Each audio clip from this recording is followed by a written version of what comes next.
नमस्कार, जय Hind. Daily current affairs की इस क्लास में एक बार पुनः आप सभी का स्वागत है। इस वीडियो में 15 से 16 जून 2024 से संबंधित प्रश्नों को आप देखेंगे, जिसमें बिहार राष्ट्रीय अंतर्राष्ट्रीय तीनों घटनाओं का संग्रह होगा। और हमेशा की तरह तमाम जानकारी हम यहाँ पर आपको विस्तृत तौर पर देने वाले हैं। तो पूरे वीडियो को आपको ध्यानपूर्वक देखना है। और आपको बता दूं, ये जो श्रृंखला आप यहाँ पर देख रहे हैं, ये बिहार की ही प्रतियोगी परीक्षाओं पर केंद्रित है। अगर आप आगामी बिहार की प्रतियोगी परीक्षाओं में पार्टिसिपेट करने जा रहे हैं, तो नो डाउट इस सीरीज को अगर आप बेहतर तरीके से एक समय को निर्धारित करते हुए फॉलो करेंगे, तो आगामी एग्जाम में ये आपको भरपूर हेल्प करेगा।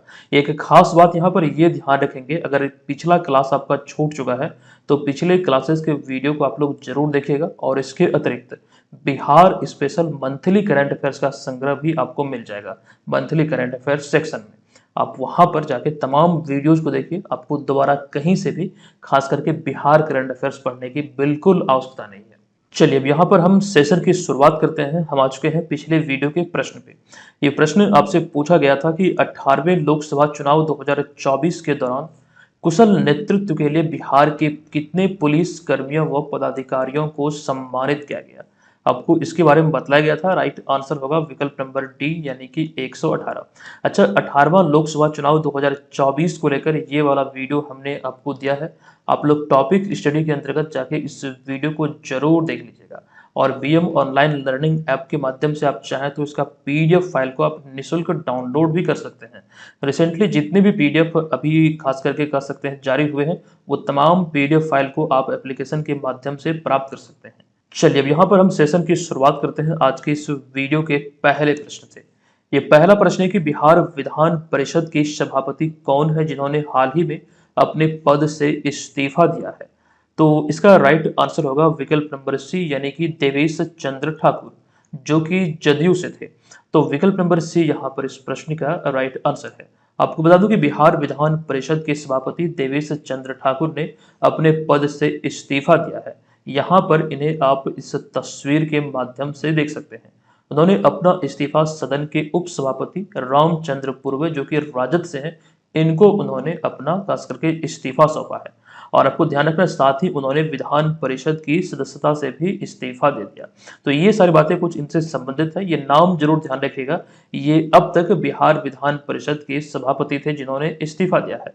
दरअसल यहाँ पर एक बात और भी आपको ध्यान रखना कि देवेश चंद्र ठाकुर हाल ही में जो लोकसभा चुनाव आयोजित हुआ था, इसमें सीतामढ़ी लोकसभा सीट से सांसद चुने गए, जिसके बाद मतलब उनके विधान परिषद से सदस्यता खत्म होने के लिए संवैधानिक रूप से इस्तीफा देना अनिवार्य था। तो इसी को ध्यान रखते हुए अभी हाल ही में इन्होंने अपने पद से इस्तीफा दिया है। अच्छा, यहाँ पर कुछ अतिरिक्त जानकारी मैं आपको दे दूं, जैसे कि हम आपको भारत के बारे में खास करके जो बतलाते हैं कि भारतीय संसद के जो अंग हैं, जिनमें कि लोकसभा राज्यसभा है, राज्यसभा उच्च सदन है और लोकसभा निम्न सदन है। उसी प्रकार से राज्य विधानमंडल की बात करें तो इसको आप ध्यान रखेंगे कि किसी भी राज्य विधानमंडल में दो सदन होते हैं, एक तो होता है विधानसभा और एक होता है विधान परिषद। अब इसमें आपको ये समझना है कि विधानसभा जो होता है ये निचला सदन होता है। जो विधानमंडल में जो विधानसभा होता है, ये सदन जो होता है ये निचला सदन होता है। और इसके सदस्यों का जो कार्यकाल होता है वो 5 वर्ष का होता है। जिस प्रकार से लोकसभा के सदस्यों का जो कार्यकाल होता है वो 5 साल का होता है, उसी प्रकार से इसमें भी निचला सदन विधानसभा का कार्यकाल 5 वर्षों का होता है। लेकिन इसके विपरीत दूसरी बात हम करें विधान परिषद की, जो कि विधानमंडल का ये उच्च सदन होता है और इसका कार्यकाल 6 वर्ष का होता है। जिस प्रकार से आपको ध्यान रखना राज्यसभा में होता है 6 वर्ष का कार्यकाल, उसी प्रकार से इसमें भी होता है। तो ये चीजें इंपॉर्टेंट यहाँ से साबित हो जाती है। अच्छा, विधान सभा और विधान परिषद की हम बात कर रहे हैं। एक तो आप लोग जान चुके हैं कि बिहार में लोकसभा की 40 सीटें हैं, ये कई बार हमने आपको डिस्कस किया है आपके साथ। लेकिन दूसरी ओर हम बात करते हैं यहाँ पर बिहार विधानसभा की 243 सीटें हैं और विधान परिषद की कुल 75 सीटें निर्धारित है। ये बेसिक से पॉइंट है, लेकिन है बहुत इंपॉर्टेंट। कई जगहों पर ये कंफ्यूजन का शिकार आपको बना सकता है। तो ये चीजें आपको याद रखना बिल्कुल अनिवार्य है। कहीं पर भी ये भरवले भी आपसे पूछा जा सकता है, तो ये चीजें याद रहेगी तो आपके लिए बेहतर होगा। अब यहाँ पर हम चलेंगे अगले प्रश्न पे। दूसरा प्रश्न है कि सुरेंद्र किशोर कौन है जिन्हें हाल ही में उनके घर जाकर पद्मश्री पुरस्कार से उन्हें सम्मानित किया गया है। इसका राइट आंसर है ये बिहार के एक वरिष्ठ पत्रकार हैं देखिए यहाँ पर जो बातें मैं आपको इस प्रश्न से संबंधित बताने वाला हूँ, इन सभी बातों को बारीकी से समझिएगा, ध्यान रखिएगा, याद रखने का बिल्कुल प्रयास कीजिएगा। ये बहुत इंपॉर्टेंट यहाँ पर होने वाली है। देखिए पहला पॉइंट है कि 25 जनवरी 2024 को पूरे भारत से पद्म पुरस्कारों के लिए 132 महान हस्तियों का चयन किया गया था। गणतंत्र दिवस की पूर्व संध्या यानी कि 25 जनवरी को ये घोषणा हुई थी कि 132 हस्तियों को ये पद्म पुरस्कारों से सम्मानित किया जाएगा। पद्म पुरस्कारों में 3 पुरस्कार खास करके यहाँ पर सामने आती है। एक तो होता पद्म विभूषण जिससे 5 लोगों को, उसके बाद पद्म भूषण 17 को और उसके बाद 110 को पद्मश्री सम्मान से सम्मानित किया जाना था। ये घोषणा हुई थी गणतंत्र दिवस की पूर्व संध्या यानी कि 25 जनवरी 2024 को, और घोषणा के अनुसार 22 अप्रैल 2024 को राष्ट्रपति भवन नई दिल्ली में राष्ट्रपति द्रौपदी मुर्मू द्वारा ये पुरस्कारों का वितरण किया गया या फिर पुरस्कार प्रदान किया गया, जिनकी घोषणा हुई थी, जिनके नाम यहाँ पर 132 लोगों की सूची में शामिल थे। तो ये चीजें ध्यान रखें, पुरस्कारों का जो वितरण था वो 22 अप्रैल को हुआ था। मोस्ट इंपॉर्टेंटली आपको ये जरूर ध्यान रखना है, जब भी हम पद्म पुरस्कारों की बात करें तो इसके अंतर्गत 3 पुरस्कार आते हैं। एक तो होता पद्म विभूषण, एक होता पद्म भूषण और एक होता पद्मश्री। क्रम के दृष्टिकोण से पद्म विभूषण बड़ा होता है, उसके बाद आता है पद्म भूषण और उसके बाद आता है पद्मश्री। और इन सब में जो सबसे बड़ा है, अगर हम नागरिक पुरस्कारों की बात करें, जो 4 सबसे बड़े नागरिक पुरस्कार हैं, इनमें सबसे बड़ा है भारत रत्न। वो चीजें भी हम आगे देखेंगे, लेकिन उससे पहले यहाँ पर एक्चुअली जो जानकारी हम दे रहे हैं इसको ध्यान से देखिए। देखिए इसमें अगला पॉइंट है कि इस वर्ष बिहार को 4 पद्मश्री पुरस्कार मिला है। हालांकि इन 4 में शामिल वरिष्ठ पत्रकार सुरेंद्र किशोर स्वास्थ्य कारणों से यह सम्मान लेने के लिए दिल्ली नहीं जा सके थे। वे बीमार थे, जिस वजह से वो यहाँ पर मतलब ये पुरस्कार समारोह में भाग नहीं ले सके थे। लेकिन अभी हाल ही में उन्हें राष्ट्रपति की ओर से पटना जिलाधिकारी शीर्षद कपिल द्वारा इस पुरस्कार से उनके घर पर जाकर उन्हें सम्मानित किया गया है। यहाँ पर तस्वीर के माध्यम से आप देख सकते हैं, बहुत इंपॉर्टेंट ये आपके लिए हो जाता है।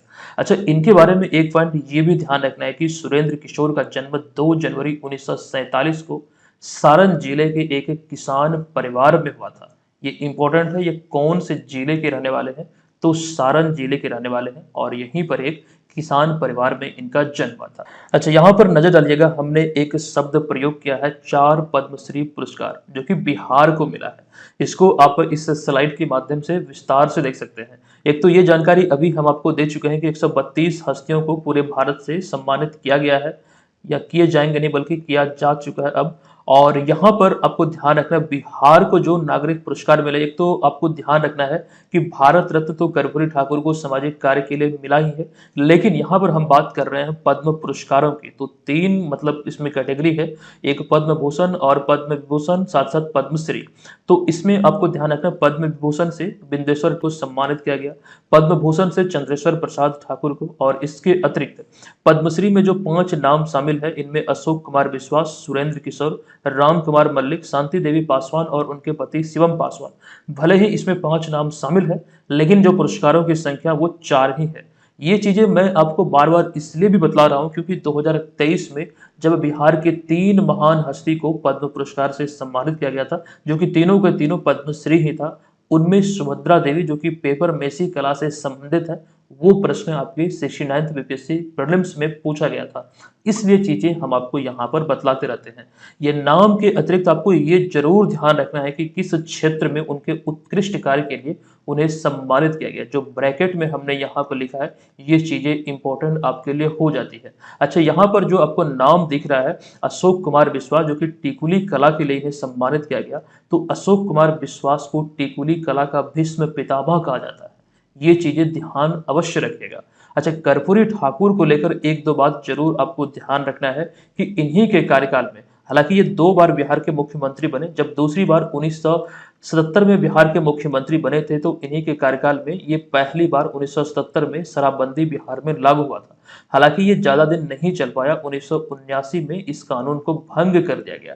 ये चीजें इंपॉर्टेंट हो जाती है, आपको ध्यान रखना है। भारत रत्न को लेकर जो संबंधित चीजें एग्जाम में आने वाले समय में आपसे पूछे जाएंगे, वो तमाम चीजों का वर्णन यहाँ पर हमने किया है। थोड़ा सा वीडियो को पॉज कर लीजिए और इसे जरूर पढ़ लीजिए, ठीक है, इस मतलब कि अगर हम सूची की बात करें भारत रत्न के, तो अब तक 53 हस्तियों को भारत रत्न से नवाजा जा चुका है। आप इसको पढ़ेंगे पूरा विस्तार से तो आपको ये तमाम जानकारी मिल जाएगी। अच्छा, यहाँ पर इसके अतिरिक्त एक बात मैं आपको ये बतला दूं कि अब तक बिहार के 5 महान हस्ती को भारत रत्न मिल चुका है। पांचों नाम आप यहाँ पर देख सकते हैं: डॉक्टर विधान चंद्र राय, डॉक्टर राजेंद्र प्रसाद, जयप्रकाश नारायण, उस्ताद बिस्मिल्लाह खां और कर्पूरी ठाकुर को रिसेंटली। और इन्हें जो पुरस्कार मिला है ये 49वां भारत रत्न पुरस्कार है। ये चीजें यहाँ से इंपॉर्टेंट हो जाती है आप सभी के लिए। चलिए, तीसरा प्रश्न है कि निम्नलिखित में से कौन हाल ही में 10 जून 2024 को लगातार दूसरी बार भारत के विदेश मंत्री बनने वाले पहले व्यक्ति बने हैं। ऐसा पहली बार हुआ है भारत के इतिहास में जब कोई व्यक्ति लगातार दूसरी बार, ऐसे तो 2 कार्यकाल के लिए कई लोग इसमें रहे हैं, 1 से 2 नाम इसमें शामिल है जहां तक मेरी नजर जाती है, जहां तक मैं इसको देखा हूं पढ़ा हूं, लेकिन लगातार जब भी बात होगी तो ये पहली बार ऐसा है जब इसमें ये चीजें देखने को मिला है। तो राइट जो आंसर होगा ये है एस जयशंकर। अब यहाँ पर इनसे संबंधित जानकारी आपको ध्यान रखना है कि हाल ही में संपन्न हुए 18वें लोकसभा चुनाव के बाद एनडीए की सरकार बनी है, यानी कि राष्ट्रीय जनतांत्रिक गठबंधन की सरकार बनी और तीसरी बार नरेंद्र मोदी भारत के प्रधानमंत्री के रूप में शपथ लिए हैं और साथ ही साथ इसके अतिरिक्त मंत्रिमंडल का भी विस्तार हो गया। अच्छा, ये चीजें आप लोग ऑलरेडी पढ़ चुके हैं, कुछ जानकारी हमने आपको इस सीरीज में दिया भी है, ये चीजें आपको ध्यान होगा। लेकिन एक्चुअली जो बात यहाँ पर हम कर रहे हैं एस जयशंकर के बारे में, इन्हें आप यहाँ पर तस्वीर में देख सकते हैं। देखिए, इनका जो पूरा नाम है यह है सुब्रमण्यम जयशंकर, शॉर्ट में कहा जाता है एस जयशंकर। एक बार फिर से ये भारत के विदेश मंत्री बने हैं, यानी कि फॉरेन मिनिस्टर बने हैं और यह लगातार दूसरी बार है जब वे विदेश मंत्रालय का कार्यभार संभाले हैं। पहली बार वे 30 मई 2019 को नरेंद्र मोदी के दूसरे कार्यकाल में विदेश मंत्री बने थे। हालांकि वे इससे पहले 2015 से लेकर 2018 तक भारत सरकार के विदेश सचिव रह चुके हैं। ये चीजें इनसे संबंधित है जो कि मुख्य रूप से ये सारी बातों पर आपको ध्यान केंद्रित करना है। अच्छा, कुछ अतिरिक्त जानकारी मैं आपको दे दूं। दरअसल यहाँ पर जो एक्चुअली हम बात कर रहे थे कि लगातार दूसरी बार ये विदेश मंत्री बने हैं, तो इसमें एक अपवाद है जो कि यहाँ पर एक एक्सेप्शन है, आप यहाँ पर देख सकते हैं। देखिए, यहाँ पर हमने लिखा है कि हालांकि भारत के पहले प्रधानमंत्री पंडित जवाहरलाल नेहरू, जो कि 16 साल तक प्रधानमंत्री पद के अतिरिक्त, यहाँ पे पर नहीं मिस टाइपिंग हुआ है, प्रधानमंत्री पद के अतिरिक्त विदेश मंत्रालय का भी कार्यभार संभाले थे। तो ये अपवाद है, ये आपको यहाँ पर ध्यान रखना है। लेकिन ये स्वतंत्र प्रभार नहीं था, ये अतिरिक्त यहाँ पर शब्द का प्रयोग किया गया है। तो अतः इसीलिए हमने यहाँ पर लगातार शब्द का प्रयोग किया था। ये चीजें ध्यान अवश्य रखिएगा। ये प्रधानमंत्री की बात करें, मतलब पंडित जवाहरलाल नेहरू की बात करें, तो ये अतिरिक्त प्रभार था विदेश मंत्रालय का इनके पास। तो इतनी सारी बातें यहाँ पर इस प्रश्न से संबंधित ध्यान रखनी है। नेक्स्ट प्रश्न है कि निम्नलिखित में से कौन सा देश हाल ही में अंतरिक्ष अन्वेषण के लिए आर्टेमिस समझौते पर हस्ताक्षर करने वाला 43वां देश बना है? सबसे पहले मैं आपको ये बता दूं कि यहाँ से आपके बीपीएससी ट्री एग्जाम में एक प्रश्न पूछा जा चुका है रिसेंटली। बीपीएससी ट्री या फिर शायद 69 बीपीएससी वाला था, मुझे एग्जैक्ट ध्यान में नहीं आ रहा, लेकिन इतना जरूर याद है कि यहाँ से प्रश्न एग्जाम में पूछा गया है रिसेंटली। फिलहाल 43वें देश की बात करें आर्टेमिस समझौते के सदस्य के रूप में, तो इसमें जो नया नाम है यह है आर्मेनिया, यानी कि विकल्प नंबर ए इस प्रश्न का राइट आंसर होगा। अब देखिए, यहाँ पर इसको लेकर बातें मैंने आपके समक्ष रखा है। पहले तो बात करते हैं आर्टेमिस समझौते के बारे में, इसकी स्थापना कब हुई थी, शुरुआत कब हुई थी। तो इसमें पहला पॉइंट है कि नासा, जो कि अमेरिकी अंतरिक्ष एजेंसी है, तो नासा ने अमेरिकी विदेश विभाग के सहयोग से 7 संस्थापक सदस्य देश, जिनमें कि Australia, Canada, Italy, Japan, Luxembourg, UAE यानी कि संयुक्त अरब अमीरात और यूके के साथ मिलकर 13 अक्टूबर 2020 को आर्टेमिस समझौते की स्थापना की थी। अब आर्टेमिस समझौता जो है, इसका मूल उद्देश्य क्या है? तो इसका उद्देश्य है चंद्रमा का नए और बेहतर तरीकों से अध्ययन करना, इसके रहस्यों से पर्दा उठाना, ये इसका मूल उद्देश्य है। और इसमें जो बातें रिसेंटली निकलकर सामने आती है उसमें आपको ध्यान देना है कि 12 जून 2024 को रिसेंटली आर्मेनिया आर्टेमिस समझौते पर हस्ताक्षर करने वाला 43वां देश बना है। हालांकि इससे पहले रिसेंटली 30 मई 2024 को पेरू और स्लोवाकिया इसमें शामिल होने वाला क्रमशः 41वां व 42वां देश बना था। तो ओवरऑल अगर हम नए डेटा की बात करें 12 जून 2024 तक, तो आर्टेमिस समझौते में सदस्य देशों की संख्या है 43 यानी कि 43। ये जरूर यहाँ से ध्यान रखिएगा। अच्छा, यहाँ पर भारत के संदर्भ में अगर हम इसकी बात करें तो पिछले साल 21 जून 2023 को वॉशिंगटन में आयोजित एक समारोह के दौरान भारत आर्टेमिस समझौते पर हस्ताक्षर करने वाला 27वां देश बना था। अपना भारत इस समझौते पर हस्ताक्षर करने वाला 27वां देश है। अच्छा, यहाँ पर देखिए नासा की बात हो रही है, तो नासा के बारे में यहाँ पर एक पॉइंट जो कि हाल ही में खबरों में रहा है वो हमने शामिल किया है। हालांकि इस सीरीज में इसको लेकर विस्तृत जानकारी हमने ऑलरेडी आपको दे दिया है। देखिए यह पॉइंट है कि नासा ने हाल ही में चंद्रमा पर पहली चंद्र रेलवे प्रणाली के निर्माण की अपनी योजना का अनावरण किया है और नासा ने अपने इस प्रोजेक्ट को फ्लेक्सिबल लेविएशन ऑन अ ट्रैक यानी कि फ्लोट नाम दिया है। ये पूछा जा सकता है कि फ्लोट क्या है। ये चीज ध्यान रखिए, नासा से संबंधित एक प्रकार का ये चंद्र मिशन प्रणाली है। अच्छा, यहाँ पर आर्टेमिस कार्यक्रम को लेकर कुछ बातें और भी आपको ध्यान रखना। ये 3 चरणों का एक कार्यक्रम है, जो कि पहला चरण जो है ये खास करके लॉन्च हो चुका है। उसके अतिरिक्त जो 2 चरण है ये 2025 और 2026 में लॉन्च होना है। वो चीजें यहाँ पर लिखी गई है, जो मतलब कार्य संचालित होंगे उसका जिक्र यहाँ पर हमने कर दिया है। आर्टेमिस समझौते को लेकर ये सारी बातें जरूर आपको ध्यान रखना। पुनः इस चीज को हम दोहरा रहे हैं और ये एग्जाम में पूछे जाने की प्रबल संभावना रखती है। चलिए अब यहाँ पर हम चलेंगे अगले प्रश्न पे। अगला 5वां प्रश्न है कि किस वरिष्ठ आईपीएस अधिकारी को हाल ही में तीसरी बार भारत का राष्ट्रीय सलाहकार नियुक्त किया गया है। ये प्रश्न बहुत ही आसान है। इसका राइट आंसर होगा अजीत डोभाल, यानी कि विकल्प नंबर ए इस प्रश्न का राइट आंसर हो जाएगा।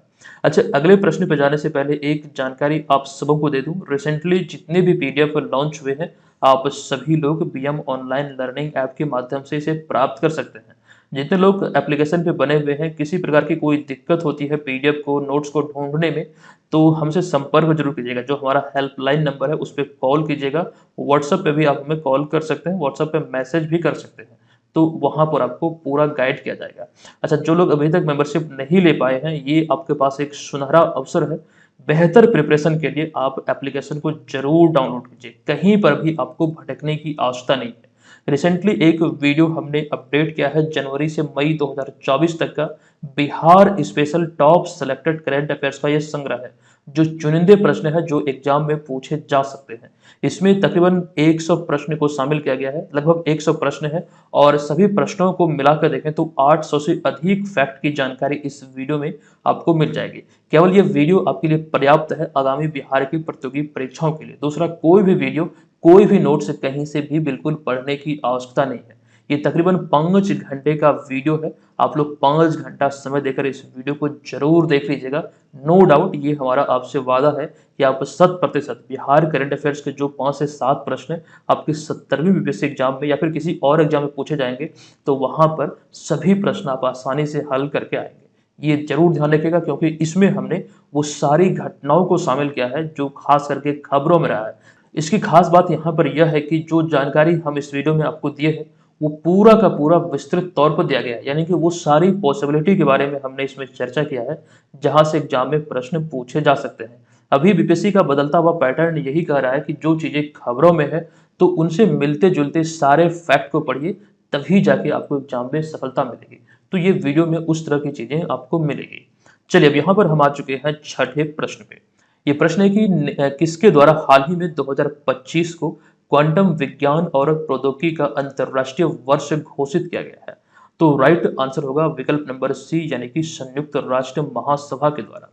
अब आपको बता दूं कि 7 जून 2024 को संयुक्त राष्ट्र ने 2025 को क्वांटम विज्ञान और प्रौद्योगिकी का अंतरराष्ट्रीय वर्ष घोषित किया है। ये आपको ध्यान रखना है, ये संयुक्त राष्ट्र महासभा के द्वारा घोषित किया गया और घोषणा के अनुसार साल भर चलने वाले इस विश्वव्यापी पहल का उद्देश्य क्वांटम विज्ञान और अनुप्रयोगों के महत्व के बारे में लोगों के बीच जागरूकता बढ़ाना है। हालांकि आपको यहाँ पर एक बात ये भी ध्यान रखना है कि भारत ने पिछले साल 2023 में राष्ट्रीय क्वांटम मिशन लॉन्च किया था, जिसे कि विज्ञान और प्रौद्योगिकी विभाग के द्वारा 2023 से 31 तक क्रियान्वित किया जाएगा। चूंकि ये अभी खास करके संयुक्त राष्ट्र महासभा द्वारा जो ये घोषित किया गया है, ये खास करके क्वांटम विज्ञान और प्रौद्योगिकी वर्ष, तो यहाँ पर भारत के संदर्भ में ये हमने चर्चा किया है। इसे लॉन्च किया गया था रिसेंटली अप्रैल 2023 में, पिछले साल।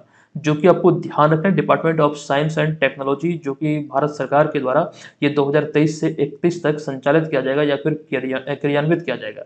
अब यहाँ पे देखिए, अगला 7वां प्रश्न है कि निम्नलिखित में से किन्हें हाल ही में थल सेना का नया प्रमुख नियुक्त किया गया है, जो कि 30 जून 2024 को पदभार ग्रहण करेंगे। तो इस प्रश्न का करेक्ट आंसर है विकल्प नंबर सी, यानी कि उपेंद्र द्विवेदी। अब यहाँ पर आपको बता दूं कि हाल ही में लेफ्टिनेंट जनरल उपेंद्र द्विवेदी भारतीय सेना के 30वें प्रमुख नियुक्त किए गए हैं। तो भारतीय सेना के या फिर थल सेना प्रमुख जो बने हैं, 30वें प्रमुख जो है, ये अभी हाल ही में नए बने हैं उपेंद्र द्विवेदी, जिन्हें आप यहाँ पर इस तस्वीर में देख रहे हैं। लेकिन यहाँ पर कुछ बातें और भी इसके अतिरिक्त है, जैसे कि वे 30 जून 2024 को सेवानिवृत्त होने वाले मौजूदा व 29वें प्रमुख जनरल मनोज पांडे का स्थान लेंगे, ये ध्यान रखिएगा। हालांकि वे अब तक थल सेना के उप प्रमुख थे। अच्छा, यहाँ पर ये जो पॉइंट लिखा गया है, इनके बारे में लिखा गया, उपेंद्र द्विवेदी के बारे में, ये ध्यान आपको रखना है। यहाँ पर दो अतिरिक्त जानकारी ये है, खास करके थल सेना के बात हुई तो इसके अतिरिक्त यहाँ पर नौसेना के बारे में लिखा गया कि हाल ही में 30 अप्रैल 2024 को vice admiral Dinesh Kumar Tripathi R Hari Kumar के स्थान पर भारतीय नौसेना के 26वें प्रमुख का पदभार ग्रहण किया है, जिन्हें आप यहाँ पर देख रहे हैं। अच्छा, इसके अतिरिक्त अगर हम बात करें वायु सेना की, तो वी.आर. चौधरी, जिनका पूरा नाम है विवेक राम चौधरी, ये वर्तमान में भारतीय वायु सेना के प्रमुख हैं। तो ये चीजें खास करके यहाँ पर इंपॉर्टेंट हो जाती है। हालांकि यहाँ पर ये तमाम जानकारी हमने आपके समक्ष रख दिया है, इसको ध्यान से समझिए। आप लोग चाहें तो इसका स्क्रीनशॉट ले सकते हैं। देखिए, थल सेना प्रमुख जो है अभी तक तो जनरल मनोज पांडे है, लेकिन 30 जून से इसमें बदलाव हो जाएगा और ये नाम आपको दिखेगा उपेंद्र द्विवेदी। कब से? तो 30 जून से, यहाँ पे देखिए हमने लिखा भी है। अच्छा, इसके अतिरिक्त यहाँ पर वायु सेना प्रमुख, नौसेना प्रमुख और वर्तमान में जो चीफ ऑफ डिफेंस स्टाफ है, यह है जनरल अनिल चौहान, और क्रम से ये द्वितीय चीफ ऑफ डिफेंस स्टाफ है भारत के। पहले चीफ ऑफ डिफेंस स्टाफ थे बिपिन रावत। दरअसल 2021 में तमिलनाडु में कुन्नूर में, नीलगिरी जिले में एक स्थान है कुन्नूर, यहाँ पर Mi-17V5 एक विमान है। आप लोग चाहें तो Mi-17V5 इस विमान का नाम याद रख सकते हैं। ये विमान दुर्घटनाग्रस्त हुआ था। इस पर सवार उनकी पत्नी समेत कुल 13 लोगों की मौत दुर्घटना स्थल पर ही हो गए थे। बिपिन रावत भारत के पहले चीफ ऑफ डिफेंस स्टाफ थे, यानी कि भारत के पहले सीडीएस थे। तो इनकी निधन के बाद अभी हाल ही में, मतलब इनके निधन के बाद द्वितीय चीफ ऑफ डिफेंस स्टाफ बने हैं अनिल चौहान। ये चीजें यहाँ पर इंपॉर्टेंट हो जाती है। नेक्स्ट प्रश्न है कि संयुक्त राष्ट्र ने हाल ही में किस तिथि को अंतर्राष्ट्रीय खेल दिवस के रूप में मान्यता दी है? इस प्रश्न का राइट आंसर होगा विकल्प नंबर डी, यानी कि 11 जून। विकल्प नंबर डी यहाँ पर इसका राइट आंसर होगा। देखिए, संयुक्त राष्ट्र की मान्यता के बाद हाल ही में 11 जून 2024 को पहला अंतर्राष्ट्रीय खेल दिवस मनाया गया। आपको ध्यान रखना है कि घोषणा के अनुसार इस दिवस को 18 वर्ष से कम आयु के सभी बच्चों के खेलने के अधिकार के रूप में मनाया जाएगा। जिस प्रकार से घोषणा हुई उसी को लेकर यहाँ पे बातें लिखी गई। हालांकि यहाँ पर एक बात ये अवश्य आप लोग जानते होंगे कि 6 अप्रैल को 2013 में संयुक्त राष्ट्र महासभा द्वारा विकास और शांति के लिए अंतर्राष्ट्रीय खेल दिवस घोषित किया गया था, और 2014 से हर साल यह दिवस मनाया जाता है 6 अप्रैल को। तो दोनों तिथि, यहाँ पर दोनों कंडीशन को यहाँ पर ध्यान रखना है। अच्छा, भारत में जो राष्ट्रीय खेल दिवस मनाया जाता है, ये प्रत्येक वर्ष 29 अगस्त को मनाया जाता है। अब ये दिन का चयन 29 अगस्त का चयन क्यों किया गया है? दरअसल यह दिन हॉकी के जादूगर मेजर ध्यानचंद की जयंती का प्रतीक है, जिन्हें आप यहाँ पर मेजर ध्यानचंद को इस तस्वीर में देख रहे हैं। उनका जन्म 29 अगस्त 1905 को इलाहाबाद में हुआ था, और इन्हीं के जन्म स्मृति में इस दिन का चयन किया गया है। ये चीजें यहाँ पर ध्यान रखने योग्य है। नेक्स्ट प्रश्न है कि निम्नलिखित में से कौन हाल ही में भारतीय नौसेना की पहली महिला हेलीकॉप्टर पायलट बनी है? इनमें जो विकल्प आपको दिख रहा है, राइट आंसर होगा अनामिका राजीव, यानी कि विकल्प नंबर बी इस प्रश्न का राइट आंसर है।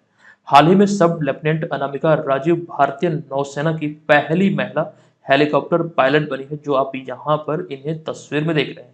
और उन्हें भारतीय नौसेना का हेलीकॉप्टर प्रशिक्षण स्कूल रानीपेट तमिलनाडु के अराकोनम में स्थित नौसेना वायु स्टेशन INS राजाली में गोल्डन विंग से सम्मानित भी किया गया है। ये यहाँ पर आपको ध्यान रखना है। अच्छा, एक पॉइंट और भी है कि वह सी किंग्स, AHL ध्रुव, चेतक, MH-60R सीहॉक्स जैसे नौसेना हेलीकॉप्टर उड़ाएगी। मतलब ये मतलब इसके लिए क्वालिफाई की है एक प्रकार से देखा जाए तो ये चीज़ यहाँ पर आपको ध्यान रखना है। अच्छा, यहाँ पर जो हम बात कर रहे थे INS राजाली की, एक जानकारी यहाँ से मुझे लगता है आपको ध्यान रखना चाहिए। INS राजाली एशिया का सबसे लंबा सैन्य रनवे होने का गौरव इन्हें प्राप्त है, INS राजाली को। ये जरूर आपको ध्यान रखना है। देखिए, यहाँ पर एक जानकारी और भी आपको दे दूं, हालांकि ये पॉइंट आपको पहले भी बतलाया गया है। 2018 में भारतीय सेना की फ्लाइंग ऑफिसर अवनी चतुर्वेदी लड़ाकू विमान को उड़ाने वाली पहली भारतीय महिला बनी थी। देखिए, ध्यान रखिए, लड़ाकू विमान की बात हो रही है, लेकिन यहाँ पर जो हम बात कर रहे थे ये हेलीकॉप्टर की बात कर रहे थे। तो ये दोनों डिफरेंस यहाँ पर आपको ध्यान रखना है। अच्छा, अवनी चतुर्वेदी की बात करें तो ये MP यानी कि मध्य प्रदेश की रहने वाली है। ये ध्यान रखना आपको, 2018 में ये खास करके लड़ाकू विमान उड़ाने वाली पहली भारतीय महिला बनने का गौरव प्राप्त की थी। अब यहाँ पर हमारा अगला होगा 10वां प्रश्न। ये प्रश्न है कि किस तिथि को हाल ही में आइए अपनी प्रतिबद्धताओं पर कार्य करें, बाल श्रम समाप्त करें, यानी कि let's act on our commitment end child labour, इस विषय यानी कि थीम के साथ विश्व बाल श्रम निषेध दिवस कब मनाया गया? तो राइट आंसर है विकल्प नंबर ए, यानी कि 12 जून 2024 को ये मनाया गया है। अब यहाँ पर ध्यान दीजिएगा, हाल ही में 12 जून 2024 को विश्व बाल श्रम निषेध दिवस यानी कि world day against child labour मनाया गया है। इस दिवस को मनाने का उद्देश्य बाल श्रम के विरुद्ध बढ़ते वैश्विक आंदोलन को गति प्रदान करना है। मतलब जो भी खास करके इस प्रकार के आंदोलन चलाए जा रहे हैं उसको एक नई सिरे से गति प्रदान करना इसका मूल उद्देश्य होता है, जिसको लेकर ये प्रत्येक वर्ष 12 जून को मनाया जाता है। 2024 में इसका थीम है let's act on our commitment end child labour, यानी कि आइए अपनी प्रतिबद्धताओं पर कार्य करें, बाल श्रम समाप्त करें। ये 2024 का इसका निर्धारित थीम है। अच्छा, यहाँ पर अब हम आपको एक अतिरिक्त जानकारी देने वाले हैं, इसे ध्यान से समझिएगा, याद रखिएगा, ये प्रश्न ऑलरेडी पूछा हुआ है। देखिए, अंतर्राष्ट्रीय श्रम संघ ने पहली बार बाल श्रम रोकने का मुद्दा उठाते हुए 2002 में सर्वसम्मति से एक ऐसा कानून पारित किया था जिसके तहत 14 वर्ष से कम उम्र के बच्चों से मजदूरी करवाना कानूनन अपराध माना गया है। और यही पॉइंट, ये वर्ष को लेकर एग्जाम में प्रश्न पूछा गया है। ये चीज ध्यान रखिए, 14 वर्ष से कम उम्र के बच्चों से मतलब मजदूरी करवाना एक प्रकार का कानूनन जुर्म है, इसमें सजा का प्रावधान किया गया है। ये चीजें ध्यान रखिए, यही लाइन से प्रश्न बना था। चलिए चलते हैं अगले प्रश्न पे। प्रश्न है कि भारत और कौन सा देश मिलकर संयुक्त तौर पर पृथ्वी के तापमान की निगरानी के लिए तृष्णा उपग्रह पर काम कर रहा है? तो भारत और फ्रांस, विकल्प नंबर सी यहाँ पर इस प्रश्न का राइट आंसर होगा। देखिए, भारत और फ्रांस तृष्णा TRISHNA यानी कि इस पहल पर या फिर इस मिशन पर संयुक्त रूप से कार्य कर रहा है।